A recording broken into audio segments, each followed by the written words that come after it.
이제 민주당은 이재명에 의한 이재명을 위한 이재명 1인 지배 정당이 되었습니다. 마치 과거 권위주의 시절 제왕적 총재의 부활을 보는 듯합니다. 더불어민주당은 이제 이름에 민주가 어울리지 않습니다. 차라리 더불어 이재명 당이나 더불어 명심당으로 간판을 갈아치우기 바랍니다. 이재명 대표 한 사람의 사법 리스크가 삼권 분립, 언론, 의회, 정당, 그리고 민주주의를 모두 파괴하고 있습니다. 선거 압승에 도취되면 안 된다. 얼마 전 민주당의 총선 평가를 위한 공개 토론회에서 나왔던 분석입니다. 하지만 민주당은 이미 많이 취한 것 같습니다. 지난 14일부터 이틀간 실시한 한국갤럽 조사에 따르면 민주당의 국회 상임위원장 단독 선출에 대한 부정평가가 49%로 국민의 절반에 달한다는 언론 보도가 있었습니다. 이처럼 위험 신호가 이미 울리고 있는데도 민주당은 폭주를 거듭하고 있습니다.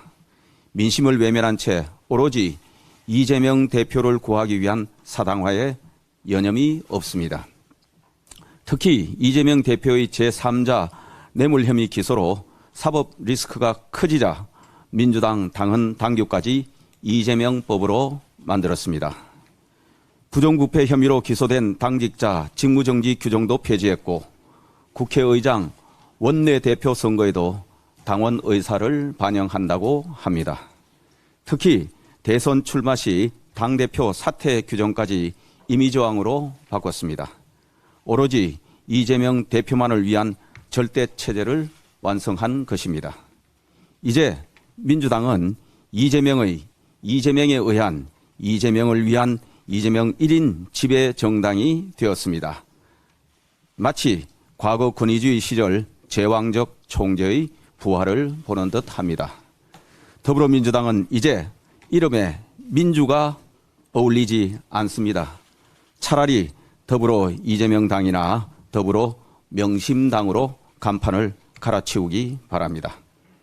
이재명 대표 한 사람의 사법 리스크가 삼권 분립, 언론, 의회, 정당, 그리고 민주주의를 모두 파괴하고 있습니다. 거꾸로 가는 민주당에 경고합니다. 민심이 천심입니다. 정상적인 당으로 돌아와 주시기 바랍니다.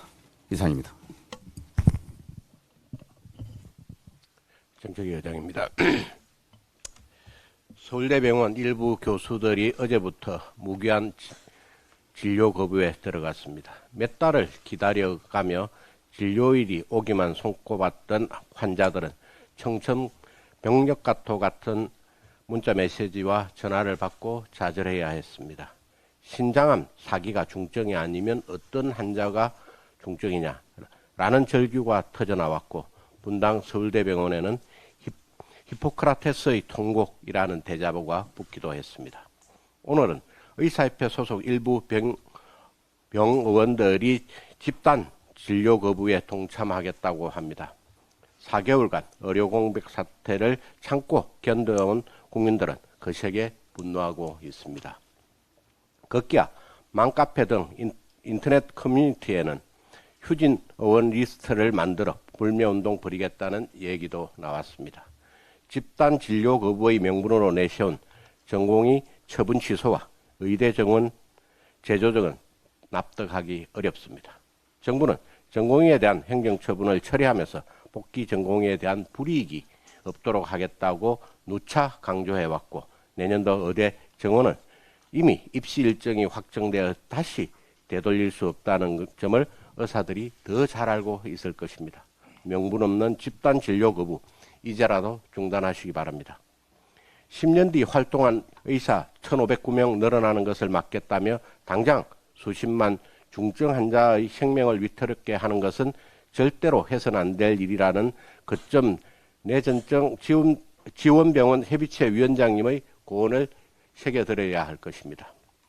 의협에서 주장하는 정원 재논의가 설득력을 얻으려면 우리나라 적정 의사 수는 얼마인지, 필수 의사 부족 문제는 어떻게 해결할 것인지, 3분 진료를 받으려고 몇 달을 기다리는 환자들의 고통은 어떻게 줄여줄지에 대한 명확하고 구체적인 대안부터 제시해야 합니다.